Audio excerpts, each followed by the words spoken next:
আসসালামু আলাইকুম। আমরা মোবাইল দিয়ে লিখলে লেখার সাথে সাথেই পুরো ওয়ার্ডটি সাজেস্ট করে, কিন্তু আমরা আমাদের পিসিতে সে ওয়ার্ডগুলো সাজেস্ট করে না। তো আমরা যদি কম্পিউটারে যে কোনো জায়গায় আমরা লিখি, লেখালেখি করি, ডকুমেন্ট অথবা যে কোনো জায়গায়, তাহলে আমাদের দু একটি অক্ষর টাইপ করার সাথে সাথেই পুরো ওয়ার্ডটি সাজেস্ট করবে। তো আমি যদি লিখি বাংলাদেশ, বিএএনজি লিখলেই পুরো পরবর্তী ওয়ার্ডগুলো সাজেস্ট করছে। বাংলাদেশ ব্যাংক, আমরা এখান থেকে এটি বসতে দিতে পারি। অনেক সময় আমাদের পরবর্তী ওয়ার্ড সাজেস্ট করলে হয় কি, যে আমরা আমাদের বানানের যে ভুল হয় সে ভুলটি আমরা এভাবে শুধরে নিতে পারি।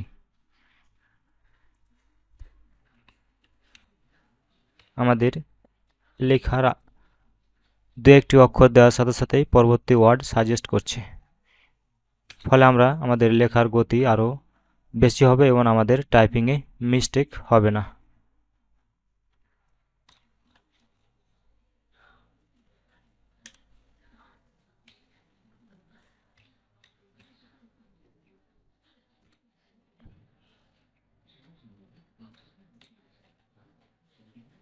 আমাদের দু একটি অক্ষর লেখার সাথে সাথেই পরবর্তী শব্দগুলো অটো সাজেস্ট করছে।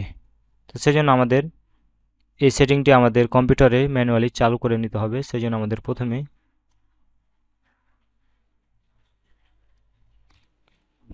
আমাদের কম্পিউটারে সেটিংয়ে যেতে হবে। সেজন্য স্টার্ট বাটন থেকে আমরা এই সেটিং আইকন আছে, এই সেটিং আইকনে আমরা আসব, অথবা আমরা এখানে সার্চ দিতে পারি সেটিং। সেটিং লিখে আমরা এখানে সার্চ দেব।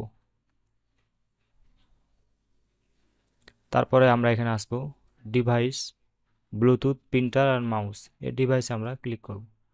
ক্লিক করার পর আমরা এখান থেকে বাঁদিকে যে অপশনগুলো আছে এখান থেকে আমরা টাইপিংয়ে ক্লিক করব। টাইপিংয়ে ক্লিক করলে আমরা এখান থেকে দেখতে পাবো যে show text suggest as I type hardware keyboard. এখান থেকে আমরা এটাকে অন করে দেব।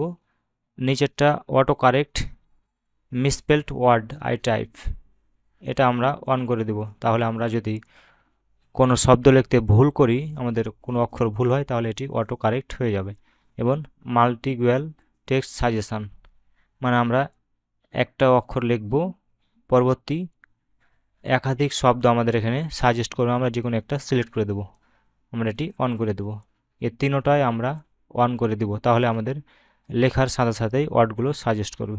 এবার যদি আমরা নোটপ্যাডে কোনো কিছু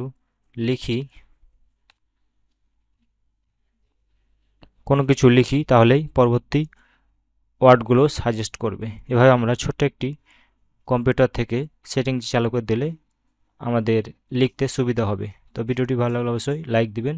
ভিডিও সম্পর্কিত যদি আপনার কোনো প্রশ্ন থাকে অবশ্যই কমেন্ট করবেন। ধন্যবাদ।